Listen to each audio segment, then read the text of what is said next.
à un moment donné, nous devons réaliser que la mort est vraie. Nous devons réaliser que la mort est vraie, frère. La mort frappe. Donc, il y a plusieurs doctrines qui disent que lorsque quelqu'un meurt, il disparaît. Il y a des doctrines qui disent que lorsque quelqu'un meurt, il s'envole dans le néant. Non. La Bible dit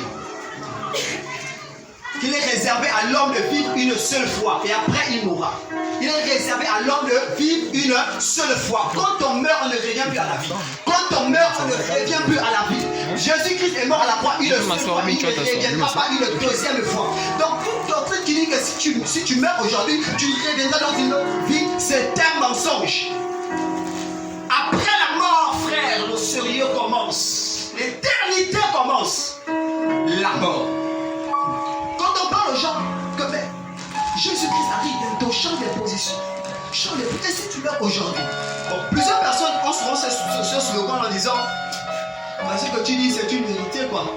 Mais je ne suis pas encore prêt, Non, ce n'est pas à moi de dire que tu es prêt. Moi, je ne suis qu'un messager. Moi, je t'apporte seulement un message. C'est à toi, soit de dire oui, soit non. Mais frère, attention. Quand tu refuses la parole, tu es en position d'SOS. Pourquoi? Parce que la mort n'attendra pas que tu sois prêt pour venir te chercher. Quand tu as rendez-vous avec la mort, quand ton temps arrive, il vient te faucher. Alléluia. Ah, bien aimé, personne ne peut se nuire la mort. Personne ne peut corrompre la mort. Quand tu as rendez-vous avec la mort, il te fauche comme une voiture. Il fauche un chien qui va traverser la route. Vers la mort, personne ne peut le corrompre. Il y a des milliardaires qui sont passés par le principe de la mort. Pourquoi? Parce que la mort doit forcément s'effectuer dans nos vies. Mais le plus important, c'est que tu mourras dans quelles conditions? Tu mourras dans quelles conditions? Hier, le frère du Carreau nous a parlé encore de la mort. C'est une réalité. Cette semaine, j'ai passé vraiment une semaine terrible. On annonçait trop de décès. Je me suis dit, Seigneur, il y a trop de gens qui meurent. Permets-nous de prêcher ta parole afin que ces personnes sortent des liens de la mort. Alléluia. Bien-aimé, la mort, c'est un principe. Mais la deuxième mort, c'est un danger. Or, la deuxième mort est le fruit du péché. Quand on parle de la deuxième mort, on fait allusion à l'enfer.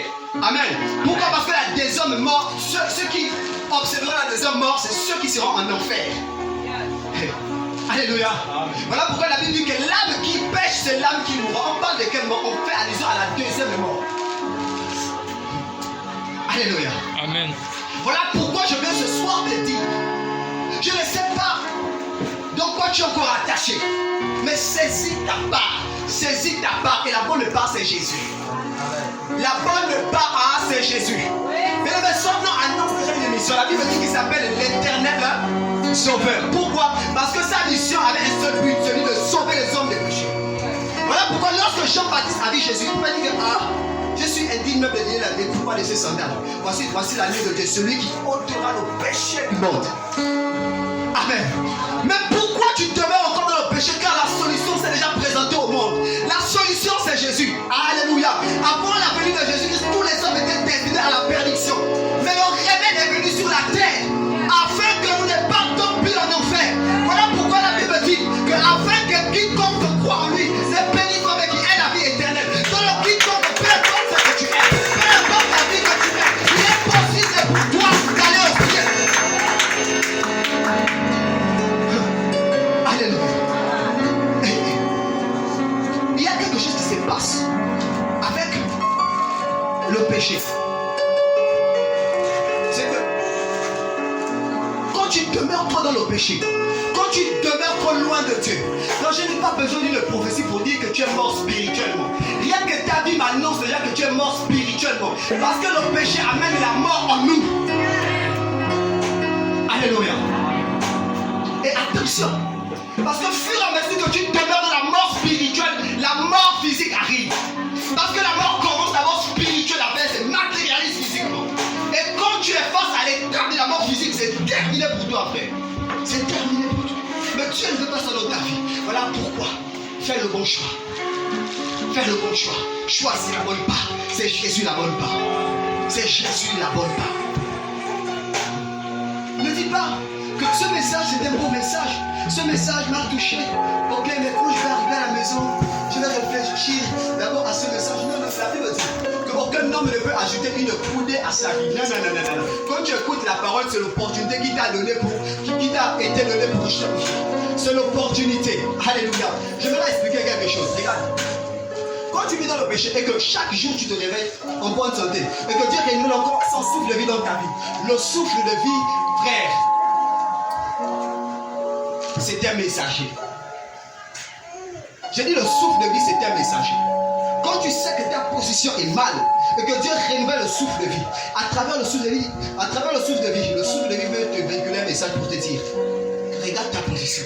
Mais Dieu t'a encore accordé le souffle de vie pour toi. Ce n'est pas en vain. Parce qu'il n'aimerait pas que tu partes en enfer, il aimerait que tu partes au ciel. Voilà pourquoi il t'a encore renouvelé encore une opportunité aujourd'hui. Alléluia. Mais la deuxième des personnes encore partent encore aller voir. Partent encore faire de mauvaises choses. Et à un moment donné, frère, sœur, Dieu récupère son souffle de vie. C'est terrible. Alléluia. Amen. Quand on parle de la mort, les jours. Quand on parle de la mort, ne jouons pas. Frère, quand on parle de la mort, ne vont pas jouer. Alléluia. Alléluia. Amen.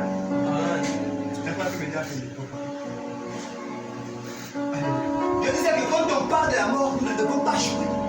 Parce que c'est une réalité. C'est une réalité, frère. Tous ceux qui vont en enfer, n'iront pas en enfer en touriste. Non, personne n'ira en enfer pour visiter l'enfer. Non, en enfer, il n'y a pas de visiteurs. Ceux qui iront en enfer iront là-bas pour toujours, pour l'éternité, à jamais. Et en enfer, il n'y a pas de porte de sortie. Quelqu'un qui est d'accord, je vais aller chercher, puis que quand j'étais sur la terre, j'ai même des expériences, j'étais trop fort en tâche. Quand j'irai en enfer, je vais trouver. Non, non, quand tu pars en enfer, là-bas c'est terminé. Là-bas c'est terminé. Là-bas, ce qui fait la actualité en enfer, c'est le feu, le feu, le feu, le feu. Le Dieu qui connaît l'homme connaît aussi comment faire souffrir l'homme. Mais n'oublions pas quelque chose. C'est que l'enfer n'a pas été créé pour les hommes, mais les hommes iront en enfer parce qu'ils ont décidé d'être rebelles à Dieu. Voilà pourquoi nous devons comprendre quelque chose. Que quand je suis loin de Dieu, je suis à quelque part de l'enfer. Ma mort n'est que quelque chose d'étant. Amen. Amen. Il y a des enfants qui naissent aujourd'hui et qui meurent. Allez.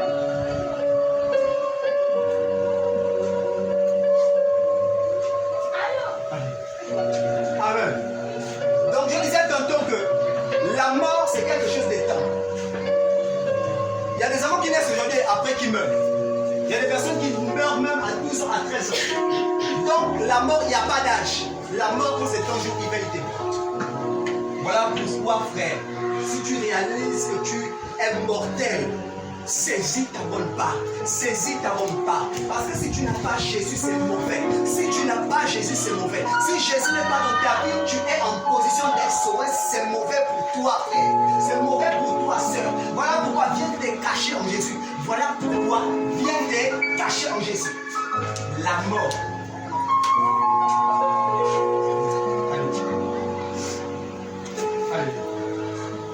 Amen. Amen. J'aimerais vous expliquer quelque chose. En fait, le plat favori de la mort, c'est le péché. Et là où il y a le péché, il y a également aussi la mort. Regardez, il y a quelque chose qui se passe lorsque un corps est dans le péché. C'est-à-dire qu'il y a un magnétisme. Vous voyez, quand tu as un aimant de ce côté et une pièce de ce côté, tu joins les deux, mais à un moment donné, il y a comme une attraction qui s'opère. Il y a une attirance des deux côtés. C'est le même principe qui se fait avec la mort et le péché. Là où il y a le péché, la mort rôde afin de s'infiltrer dans ce corps. Voilà pourquoi, quand tu sais que ta position n'est pas bien, ne dors pas dans une mauvaise position. Refais déjà ta vie avec Dieu. Ne revois déjà tes voies. Ne meurs pas dans une mauvaise position. Ne dors pas dans une mauvaise position. Ne passe pas une journée dans une mauvaise position. La mort peut te frapper à tout moment. Voilà pourquoi la Bible dit en Romains chapitre 6, verset 23 que le salaire du péché, c'est la mort. Alléluia. Que le salaire du péché, mais c'est la mort. Ne jouons pas avec la mort. Ne jouons pas avec la mort. Je connais un frère au niveau de Ville-Proville. Quand on est parti annoncer l'évangile, le frère disait, bon, le message est bien, mais passer demain. Demain, vous allez me retrouver. Et le lendemain, quand on est parti, frère, c'est la photo qu'on a trouvée collée au mur. Qui annonçait que ce dernier est mort dans la nuit. Vous voyez? Vous voyez? Vous voyez? Quand tu écoutes la parole, c'est l'opportunité. Le Dieu qui t'a créé connaît aussi le temps où tu mourras. Voilà pourquoi il permet que quelqu'un te prêche l'évangile afin que tu ne meurs pas dans une mauvaise position. Mais quand l'évangile vous est prononcé, on refuse l'évangile et après on est surpris par la mort. Et tu te retrouves au séjour des morts en train de te lamenter. Mais l'opportunité t'avait été donnée sur la terre. Mais l'opportunité t'avait été donnée sur la terre. Tu as refusé l'opportunité. Ne jouons pas avec la parole de Dieu. La Bible déclare que j'ai envoyé ma parole et ma parole vous a libéré. Libéré du quoi? Des forces du péché, des chaînes du péché. Et lié de la mort. La parole, c'est le médicament par excellence. Amen. Alléluia. Ne joue pas avec la parole de Dieu. Normalement, quand on prêche la parole de Dieu, toute oreille doit s'ouvrir et prêter attention à la parole. Quand la parole est donnée, tout le monde doit se plier. Si tu ne te plies pas, c'est mauvais pour toi. C'est mauvais pour toi. C'est mauvais pour toi. La parole, ne la méprise pas. Nous ne pouvons pas mépriser la parole. Ne méprisons pas la parole. Elle est vie et amen. Alléluia. La mort, c'est une vérité. Mais la Bible dit que tant qu'il y a la vie, pas la Bible. On a souvent l'habitude de dire que tant qu'il y a la vie, il y a de l'espoir. Amen. Peu importe ta position, peu importe ce que tu fais, tant que tu prends une décision maintenant, quelque chose peut se passer. Tout dépend de ta décision. Ne ramène pas à demain ce que tu veux faire aujourd'hui. N'attends pas après demain. Non. Quand tu écoutes le message, saisis ton opportunité. Saisis ton opportunité. Alléluia. Amen. Ah frère, Dieu nous a donné des gorges aussi pour prêcher. Alléluia. Amen. Ah, donc je vais prêcher avec la bouche aujourd'hui. Amen. Je dis que quand Dieu t'a donné, quand Dieu permet qu'un message t'est donné, c'est parce qu'il veut te sauver. Donc saisis le message. Saisis le message. Alléluia. Amen. J'ai envie de... J'aimerais qu'un lecteur mette en... On va prendre deux passages du livre. Apocalypse chapitre 20. Versets 12 à 15.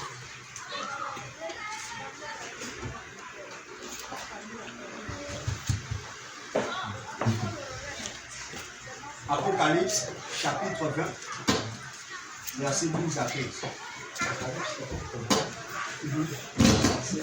À 15. Oui. C'est bon maintenant. Je vis les morts, les grands et les petits, debout devant le trône. Les livres furent ouverts. Alléluia. Un livre fut aussi ouvert, le livre de vie. Les morts furent jugés conformément à leurs œuvres, d'après ce qui était écrit dans ces livres. Alléluia. Quelqu'un d'autre va lire 1 Thessaloniciens chapitre 4, versets 16 à 17. 1 Thessaloniciens chapitre 4, versets 16 à 17. La parole de Dieu, l'esprit de conspiration. Alors le Seigneur lui-même a un signal donné à la voix d'un archange. Amen. Et au son de la trompette, Amen. Descendra du ciel, et les morts en Christ ressusciteront premièrement. Jusqu'au verset 15. Voici, 15 à 16. Oui. Apocalypse chapitre 20, à partir du verset 12 jusqu'au verset 15. 1 Thessaloniciens chapitre 4, le temps pour moi, merci. 1 Thessaloniciens chapitre 4, verset 11. Verset 17 plutôt, 16 à 17. Car le Seigneur lui-même a un signal donné à la voix d'un archange, qui au son de la trompette de Dieu descendra du ciel. Et les morts en Christ ressusciteront premièrement.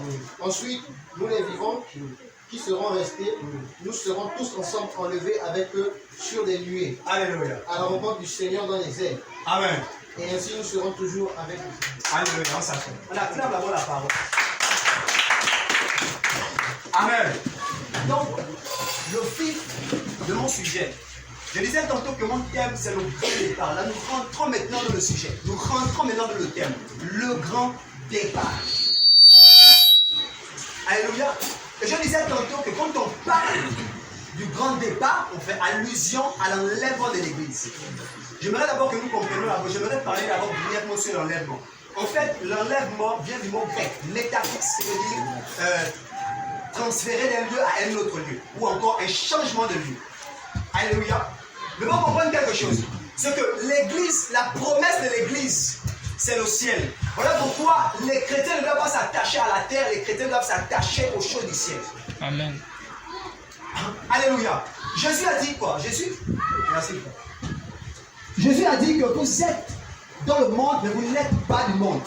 Donc en tant que chrétien, tu dois d'abord t'attacher sur la promesse qui a été laissée par le Maître. Jésus était clair là-dessus. Il a fait comprendre aux apôtres que je m'en vais vous préparer une place et je reviendrai vous chercher.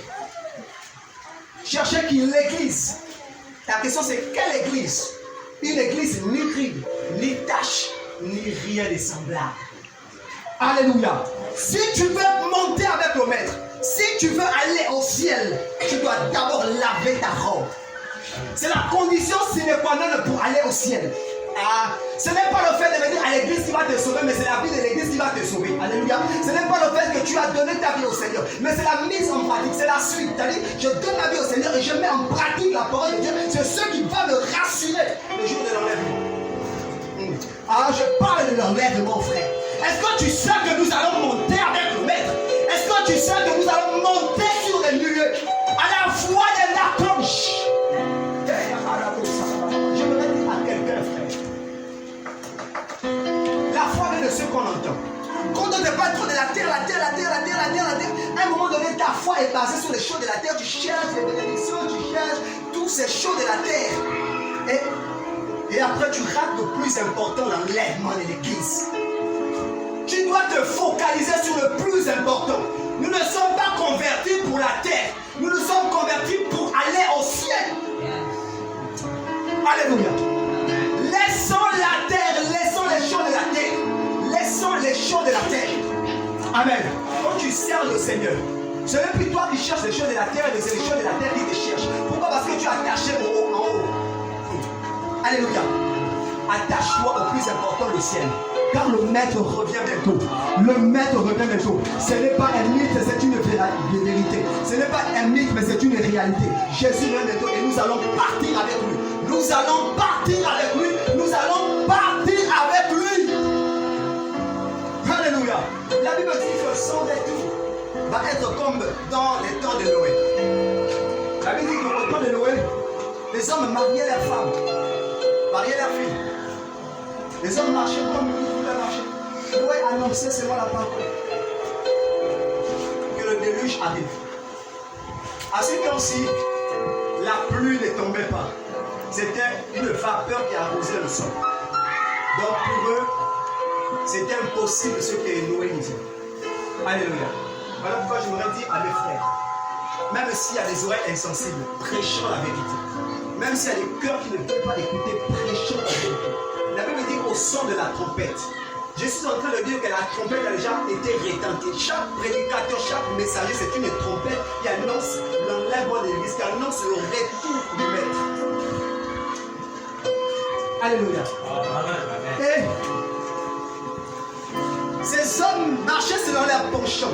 Les hommes étaient attachés aux choses de la terre, à leur vie, etc. Mais lorsque le déluge est arrivé, il n'y a que Noé et sa famille qui ont été sauvés. Plus les animaux. Alléluia. Amen. Les personnes qui devaient être sauvées n'ont pas répondu à l'appel. Ce sont les animaux qui ont répondu à l'appel. Je voudrais t'expliquer un mystère à l'intérieur. L'arche était fabriquée pour les hommes. Mais les hommes ont refusé de répondre à l'appel. Ce sont les animaux qui répondent à l'appel. Alléluia. Amen. Je disais un frère que, mais toi tu as tout pour servir Dieu. Mais pourquoi tu ne sers pas Dieu? Tu es marié, tu as la voiture, tu as les maisons, mais pourquoi tu ne sers pas Dieu? Bien aimé, je tiens à dire ceci. Qu'à un moment donné, les prostituées vont nous dénoncer dans le royaume. Or, quand je parle de prostituées, je parle des animaux. Les animaux, c'est quoi? C'est des hommes charnels. Alléluia. Amen. Attention. Toi qui as les capacités de rentrer dans l'arche, tu as l'église, mais tu ne vas pas rentrer dans l'arche. Tu as l'église, mais tu es toujours dans le péché. Tu as l'église, mais tu es toujours loin de Dieu. Et toi, à l'église, mais païen. Païen, pourquoi? Parce que païen, c'est une nature. Païen aussi, c'est un mode de vie. Donc, si tu as l'église depuis 40 ans, mais tu as la même vie que les païens, tu es un païen. On reconnaît chaque arbre par son fruit. Si tu es un fruit, on te comprend que tu es un païen. Alors, je n'ai pas besoin de prophéties. Je reconnais que tu es un païen. Je te dis la vérité. Alléluia. Jean-Baptiste, on l'a coupé la tête parce qu'il disait la vérité. Bien-aimés, nous sommes simplement des messagers. Et on véhicule le message qui nous a été donné. Je n'ai pas vécu un message qui m'appartient, non. Je véhicule le message qui m'a été donné par le Maître. Alléluia. Amen. Et si tu es païen, si nous sommes païens, nous devons nous convertir. Nous devons accepter Jésus-Christ de Nazareth. Et rentrer dans l'arche. Parce que les prostituées ne font que nous dépenser. Alléluia. Le païen que tu vois à la route. Il mène sa vie, il mène sa vie. Toi, tu es dans l'église. Tu mènes aussi ta vie. Frère, mais le jour que le païen va accepter Jésus, il ne va pas jouer avec les choses de Dieu. Ce sont les animaux qui ont répondu à l'appel, alors que l'arche, c'était pour les hommes. Alléluia. Amen. Voilà pourquoi je suis en colère contre les chrétiens qui méprisent les choses de Dieu. C'est un blasphème au nom de Dieu. Alléluia. Amen. C'est le sacré, frère. Le service, c'est le sacré. Les choses de Dieu, c'est le sacré. Quand tu méprises la parole de Dieu, tu es en train de mépriser ta vie. Et tu ne peux que proclamer un jugement contre ta propre vie. Amen. Alléluia. Alors voilà pourquoi. Quand je suis conscient que c'est les choses de Dieu, je ne joue pas. Même s'il y a le soleil, même s'il y a des tempêtes, je me donne, frère, à fond. Pourquoi? Parce que celui qui a l'auteur de mon souffle de vie, et il peut me retirer le souffle de vie comme il veut. Amen. Alléluia. Amen. Ah frère, nous allons rentrer dans l'arche. Sinon les prostituées vont nous dénoncer. Sinon les païens viendront et ils vont servir au Seigneur avec embrouillement et justice. Amen. Amen. Il y a quelque chose qui se passe quand on prêche souvent l'évangile. Quand tu arrives dans notre maison, il y a une personne qui te dit, ah frère, bon, moi j'ai pris déjà, va chez lui là. Il ne prie pas encore. Ah d'accord, tu pries déjà. Est-ce que ta vie est conforme selon la parole? Est-ce que quand tu regardes ta vie est vraiment en conformité selon la parole? Toi dis, bon, pas vraiment. Donc ce message te concerne. La parole de Dieu n'est pas seulement pour les païens, la parole de Dieu est aussi pour les chrétiens. Amen. Alléluia. Amen. Donc, j'ai pris déjà, c'est une hérésie. Nous devons ôter ça de notre bouche. C'est une hérésie. Alléluia. Si Dieu permet la parole, même si tu as accepté le Seigneur, certainement il va encore arranger un domaine de ta vie. Donc il permet la parole pour faire quoi? Pour que la parole rentre en toi et qu'elle transforme quelque chose dans ta vie. Amen. Alléluia. Amen. Donc il y a trop de religions, trop de religieux sur terre. L'homme est devenu tellement religieux. Et ça te garde plusieurs dans des prisons de la religion. Nous devons sortir de la religion. Parce que la religion, c'est Babylone. Babylone, c'est le monde. Nous devons sortir de la religion. Nous devons sortir de Babylone. Alléluia. Amen. Et rentrer dans l'arche. Bientôt, l'arche va se fermer, frère. Je dis bientôt, l'arche va se fermer. La Bible dit que personne ne connaît l'heure à laquelle le maître reviendra. Personne ne connaît l'heure, frère. Même les anges au ciel ne connaissent pas l'heure. Et la Bible dit qu'il viendra comme un voleur. Alléluia. Ah, regarde ce qui se passe avec le voleur. Un voleur ne vient voler qu'à l'insu du propriétaire.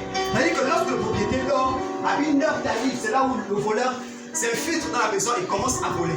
Alléluia. Donc il attend d'abord que le propriétaire soit un peu endormi. Alléluia.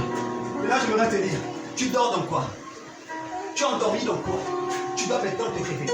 Tu dois maintenant te réveiller. Le maître est à la porte. Jésus revient bientôt. Jésus l'a donné, reste pas endormi, ne reste pas endormi, tu dois te réveiller. L'enlèvement c'est pour bientôt. L'enlèvement c'est pour bientôt.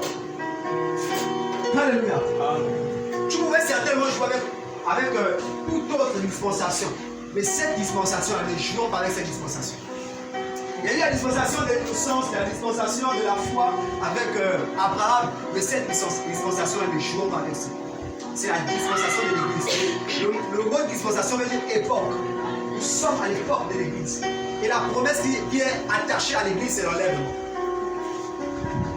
Voilà pourquoi Jésus pourrait dire aux apôtres que quand je reviendrai, parmi vous, il y a des personnes qui sont encore vivées. Il ne parlait pas forcément à ces personnes-là, mais il parlait à la dispensation. Parce que nous sommes de la même dispensation que les apôtres, la dispensation de l'église. Alléluia. Donc la promesse de l'enlèvement, c'est pour nous. C'est pour nous. Donc il n'y a plus le temps est terminé. Le temps est terminé. Nous devons maintenant, frère, nous apprêter pour l'enlèvement. Nous apprêter pour l'enlèvement. Alléluia. Chacun maintenant doit chercher à sauver son âme. Chacun doit chercher à sauver son âme.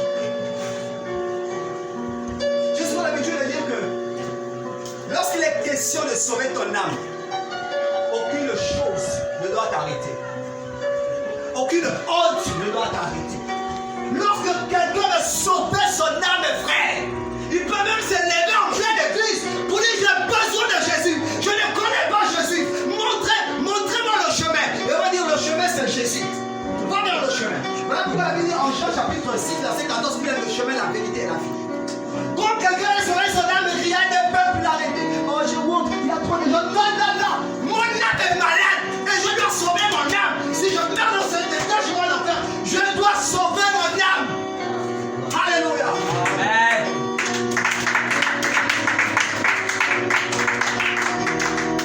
Voilà pourquoi à chaque fois dans la Bible que les personnes voulaient un toucher particulier, aucune chose ne peut arrêter ces personnes. À l'exemple de la femme de la peur des hommes. Peu importe la foule dans Dieu doit toucher le point des savants. Alléluia. Peu importe la foule, je dois toucher le corps de Jésus par le canal de ma repentance. Pas une repentance falsifiée, mais une repentance qui vient du plus profond des entrailles. Amen. Alléluia. Amen. Le temps est fini, frère. Le temps est fini. N'attends pas demain, n'attends pas après-demain. Il n'y a plus le temps. Le temps, c'est maintenant. Amen. Le maître est à la porte. Il revient bientôt. Le maître est à la porte. Le maître est à la porte. Et il revient bientôt. Alléluia. Amen. Voilà pourquoi vous verrez. Pour ce temps de la fin, Dieu va susciter quelque chose de terrible. Dieu prépare, frère, un réveil de taille. Un réveil costaud, frère. Et ce réveil viendra deux choses. Avec un vent fort de repentance et de réforme. Alléluia. Amen. Les gens vont se repentir sérieusement parce qu'il n'y a plus le temps. Il n'y a plus le temps, frère. Le temps est terminé. Le temps est terminé. Spirituellement parlant, frère, au niveau du temps spirituel, nous sommes déjà aux secondes. C'est-à-dire que quand Jésus est venu, il disait l'heure arrive, elle est déjà venue. Ah, Jésus parlait de l'heure. Mais ici, il n'est plus question des minutes, il reste déjà des secondes. Et le maître revient bientôt. Le maître revient bientôt. Bientôt, nous allons partir. Bientôt, nous allons partir. Alléluia. Amen. C'est-à-dire que si tu ne prends pas ce message à cœur, regardez ce qui va se passer. Le jour de l'enlèvement, les hommes vont être surpris. Tu te réveilles un matin comme ça. Ah, oh, mais il n'y a personne dans la maison. Il n'y a personne dans la maison. Tu tournes dans la maison, il n'y a personne. Oh, tu passes chez le boutiquier. Ah, le boutiquier quand même là. Le boutiquier c'était un musulman. Il a dit des musulmans comme ça. Avant c'est la Sainte Jésus. Ah, moi j'ai dit la vérité. Alléluia. Le musulman celui-là s'est converti, il allait au ciel. Je vais dire la vérité et je dirai toujours la vérité. Amen. Alléluia. Voilà pourquoi nous devons nous attacher, frère, au maître. Après l'enlèvement, les gens seront dans des positions alarmantes, frère. Il y aura un boucan sur la terre. Il y aura un boucan sur la terre. En ces temps-ci, on demande aux gens, frère, tu sais que ta position n'est pas bien. Change de vie. Oh, en tout cas, moi j'ai mon père spirituel, c'est ma couverture spirituelle. C'est lui qui me protège. Même si j'ai fille comme ça, c'est pas grave. Il prie pour moi. Mais tu vas juste être étonné, vu que tu n'es pas attaché au billet qui nous permet d'aller au ciel, qui est Jésus. Tu t'es attaché à la couverture. Attention. Attention. Mais là, si ta couverture n'est pas au ciel, tu fais comment? Mais là, si ta couverture n'est pas au ciel, tu te réveilles matin, il n'y a personne. Tu as payé ta couverture depuis le Congo. Mais papa couverture, prophète des nations, bishop des nations. Oh, mais tu te dis que j'essaie d'appeler le frère Jacques là, le frère qui balayait à l'église là, mais je n'arrive pas à le joindre. J'essaie d'appeler la soeur qui aimait toujours essuyer les chaises là, mais le numéro est indisponible. Oh, mais je dis quelque chose. Couverture spirituelle, bishop, mais donc tu es là. Ah, petit banangaï. C'est compliqué. La fête de la sanctification, c'était. Et voilà. Il rate le sacré, l'enlèvement. Alléluia. Ah, tu peux rater un rencard, mais ne rate pas l'enlèvement. Tu peux rater un but, c'est prendre le fait.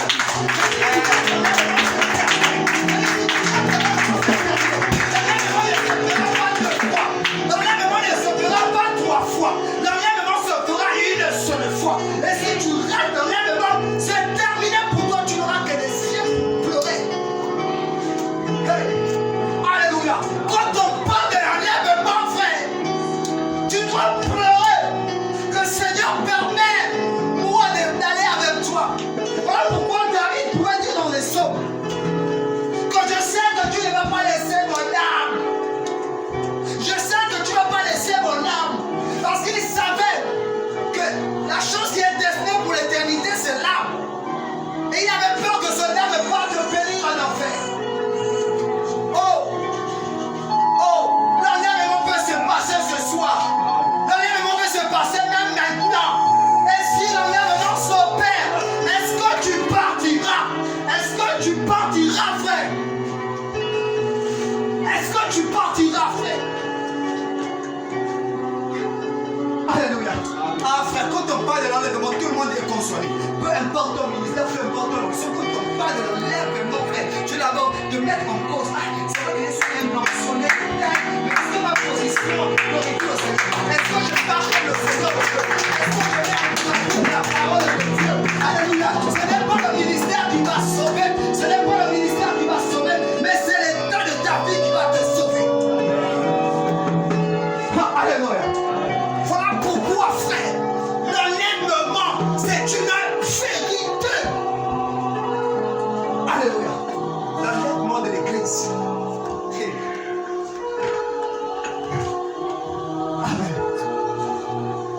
Spirituellement parlant, l'église est dans l'assouplissement. Et c'est biblique, frère.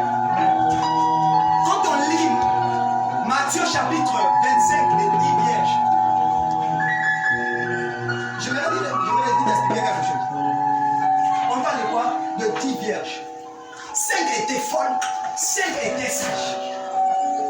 La virginité, c'est quoi? La virginité, c'est quelqu'un qui a donné sa vie au Seigneur Jésus et le Seigneur restaure sa vie. Donc la personne devient une vierge spirituelle.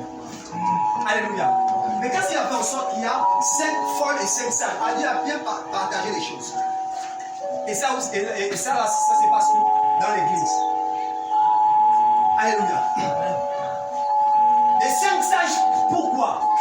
Pourquoi ces 5-là, ces 5 femmes-là étaient sages? Parce que la Bible déclare que le commencement de la sagesse, c'est la crainte de Dieu. Ceux qui m'identifient en tant que sage, c'est la crainte que j'ai vis-à-vis du Seigneur. Alléluia. La sagesse, ce n'est pas la philosophie humaine. La sagesse, ce n'est pas le monopole de la connaissance. La sagesse, c'est la crainte de Dieu. Je dis la sagesse, c'est la crainte de Dieu.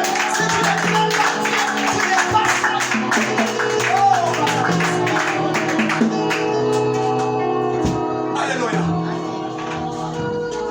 également 5 folles. J'aimerais juste un peu expliquer quelque chose. C'est-à-dire que nous les chrétiens, on s'est limité à une seule chose. Et craindre Dieu, c'est tout le temps fuir le péché, fuir le péché, fuir le péché. Et regarde quelque chose sur la crainte. La Bible dit, en Proverbe, chapitre 8, verset 13, que la crainte de l'Éternel, c'est la haine du mal. Alléluia. Quand tu crains Dieu, il y a une haine qui est dedans de toi. Que ça, c'est mauvais. Alléluia. Amen. Il y a un moment donné, quand tu embarques du péché, le péché même ne peut pas être là. Parce que tellement tu dégages une haine vis-à-vis de choses qui est mal. Alléluia. Amen. C'est pas seulement tout le temps, fille. Oh, c'est pas que c'est un peu petit. Je vais me sentir. Non, frère. La puissance de la crainte, c'est si tu au niveau de la haine que tu es dans ton cœur. Yes. Alléluia. Amen. Et la Bible dit que tous avaient des lampes. C'est-à-dire que tous avaient des lampes, mais les 5 vierges sages, à part la lampe, ils avaient aussi l'huile. Mais les 5 vierges folles avaient des lampes, mais n'avaient pas l'huile. C'est quoi la lampe? La Bible dit que sa parole est une lampe à nos pieds, une lumière sur nos sentiers. Alors, quand on parle de la lampe, on fait allusion à la parole. Tous avaient la parole, mais quel type de parole? Alléluia. Ne t'attache pas à la parole.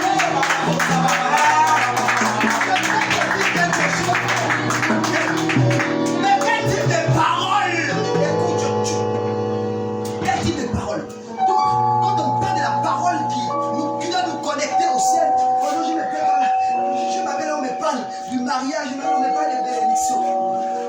La lampe sans huile. L'huile, c'est quoi? L'huile, c'est l'esprit de Dieu. Amen.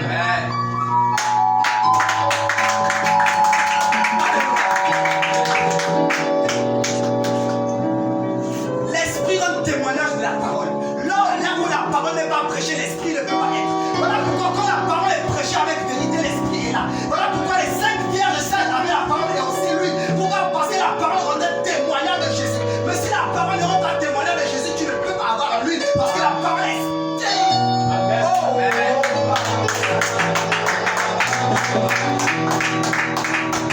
Alléluia. Mais un moment donné. Je veux que tu dises avec moi un moment donné. Un moment donné. Les 10 vierges se sont assoupies. Que ce soit les sages, que ce soit les vierges, tous sont tombés dans l'assoupissement spirituel. Oh, quelle tristesse. Mais toi qui craignais Dieu, tu t'es découragé. Même toi qui étais sauvé par les choses de Dieu, tu t'es découragé. Même toi qui avais l'amour de Dieu, ça ne te dit plus rien. Oh, l'assouplissement spirituel. Et en ce moment, le monde est face à l'assouplissement spirituel. Les hommes n'ont plus l'égard des choses de Dieu. Les choses de Dieu, c'est plus trop notre truc. Encore j'ai terminé ma vie au Seigneur, je viens quand même. Mais tu es dans l'assouplissement spirituel. La Bible dit que ayez misère et non de la paresse.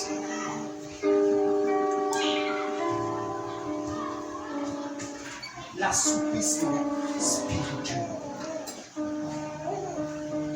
Alléluia. Amen. Voilà pourquoi, dans cet assouplissement spirituel, dans le monde connaît, Dieu va susciter une race de messagers. Dieu va susciter des trompettes, frère. Que même le monde va repousser. Les élites, les personnes qui vont être comme nous. Alléluia. Des personnes qui vont être comme Chana, Méchant et atteignent des goûts. Des personnes qui ne vont pas fléchir genoux devant la statuette pour aller Alléluia. Des personnes qui diront tous les jours, le maître revient bientôt. Le maître revient bientôt. Répondons-nous.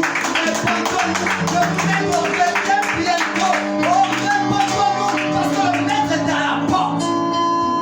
Alléluia. Cette race, on ne pourra pas la confiner quelque part. Cette race doit être poussée par l'enfant.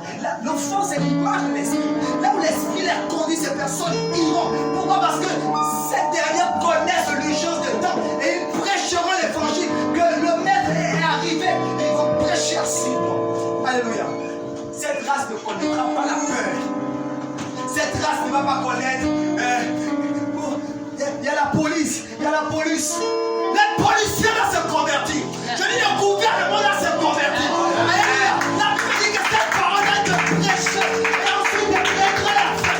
Ali maintenant s'est converti, c'était musulman. Ah, je vais dire la vérité. Alléluia. Alléluia. Amen. Je ne peux pas te dire, comme c'est le président, on va prier pour les autorités. La meilleure prière que je vais faire d'abord pour les autorités, c'est que les autorités doivent d'abord se répandre.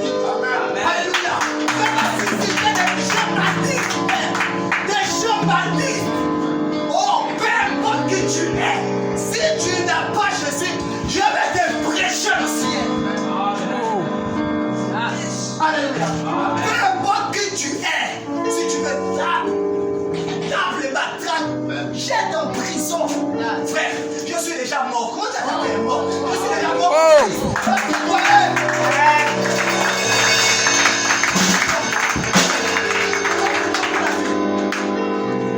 Que ce n'est plus moi qui vis, mais c'est Christ qui vit en moi. Je ne vis plus pour moi-même, mais je vis maintenant pour Christ. Si tu sens que tu m'aimes, je suis mort déjà. Oh! Alléluia! Je suis déjà mort.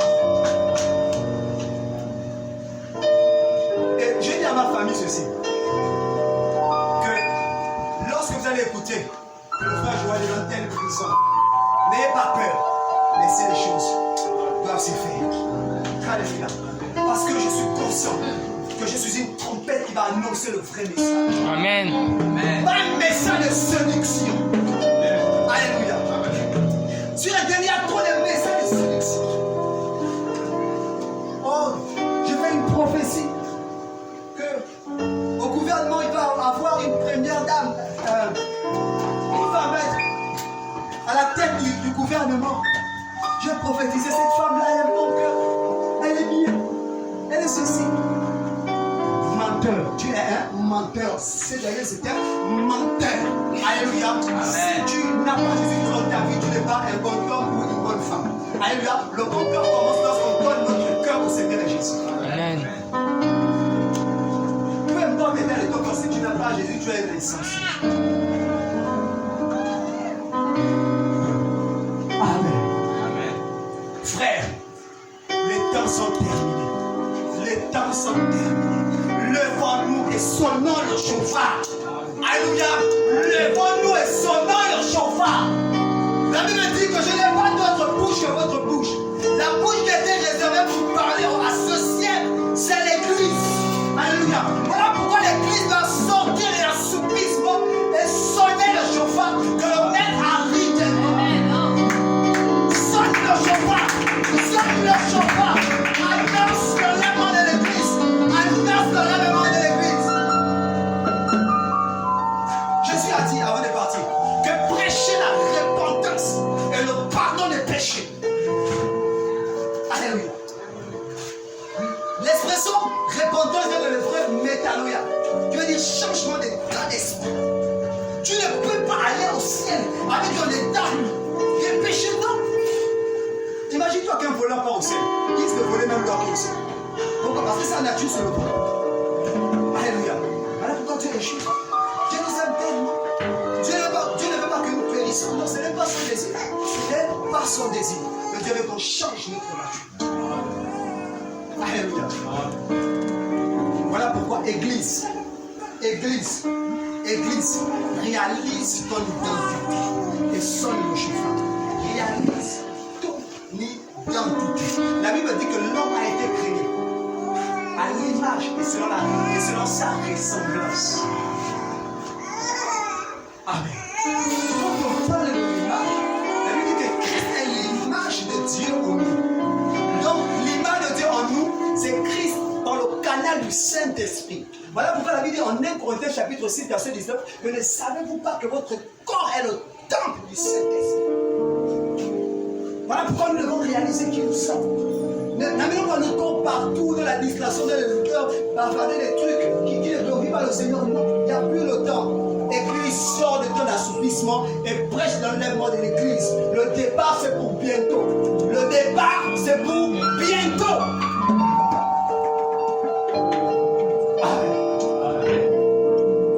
Sortons de l'assoupissement. Je dois sortir de l'assoupissement. Nous devons sortir de l'assoupissement et sonner le chauffard. Alléluia. Amen. Oh, je vois une élite, frère. Par l'esprit, je vois une élite qui se lève et qui envahit chaque recoin de la terre. Cette élite, c'est comme les renards des Samson qui ont été jetés pour aller embrasser les champs des Philistins. Je vois des conversions même en plein marché. Je vois le monde être bougé par cette élite. Cette élite inarrêtable. Cette élite est comme un train, frère. Lorsque le train a démarré, on ne peut plus l'arrêter. Alléluia. Cette élite inébranlable. Et ensuite viendra la fin. Hey. Le départ, c'est pour bientôt. Nous allons monter. Nous allons monter. Je veux monter. Bientôt, nous allons monter. Si nous avons lavé notre robe à travers le savon de la sanctification,